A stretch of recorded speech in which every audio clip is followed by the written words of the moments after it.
ನಮಸ್ಕಾರ, ಬೆಂಗಳೂರು ಫಸ್ಟ್ಗೆ ಸ್ವಾಗತ. ನಾನು ರಾಹುಲ್ ದಯಾನ್. ಪ್ರಮುಖ ಸುದ್ದಿಗಳನ್ನ ನೋಡೋಕ್ಕೂ ಮುಂಚೆ ಈ ಕ್ಷಣದ ಹೆಡ್ಲೈನ್ಸ್. ರಾಜಧಾನಿ ಬೆಂಗಳೂರಿನಲ್ಲೂ ಬುರುಡೆ ಚೆನ್ನಯ್ಯನ ಹೆಜ್ಜೆ ಗುರುತು. ಕೋರ್ಟ್ಗೆ ಹಾಜರಾಗುವ ಮುನ್ನ ಕಾಮಾಕ್ಷಿ ಪಾಳ್ಯದಲ್ಲಿ ವಕೀಲರ ಜೊತೆ ಮಾತು. ಬಿಎಚ್ಇಎಲ್ ಲೇಔಟ್ನಲ್ಲಿರುವ ಜಯಂತ್ ಮನೆಯಲ್ಲಿ ಎಸ್ಐಟಿ ಕವಾಯತು.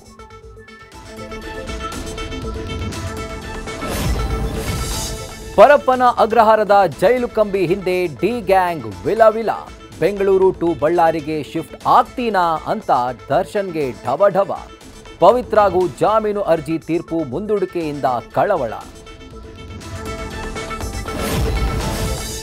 ಖತರ್ನಾಕ್ ಅಪ್ಪ ಮಗನ ಕಾಟದಿಂದ ಯುವತಿಗೆ ಪ್ರಾಣ ಸಂಕಟ.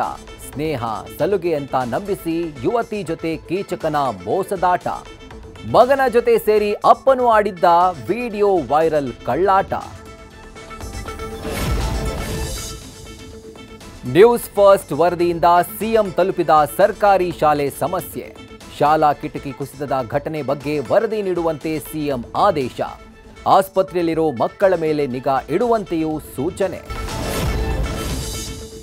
ನಗರದಲ್ಲಿ ಹೆಚ್ಚಾಗ್ತಾ ಇದೆ ಸಾಂಕ್ರಾಮಿಕ ಕಾಯಿಲೆಗಳ ಕಾಟ. ಜನರ ಜೀವದ ಜೊತೆ ಡೆಂಗಿ, ಮಲೇರಿಯಾ ಕಾಯಿಲೆ ಚೆಲ್ಲಾಟ. ಕಳೆದ ವಾರ ಬೆಂಗಳೂರಿನಲ್ಲಿ 92 ಮಂದಿಗೆ ಮಲೇರಿಯಾ ವಕ್ಕರಿಸಿ ಪ್ರಾಣ ಸಂಕಟ. ನ್ಯೂಸ್ ಫಸ್ಟ್ ನಿರ್ಭೀತಿಯಿಂದ ನಿಮ್ಮ ಪರವಾಗಿ.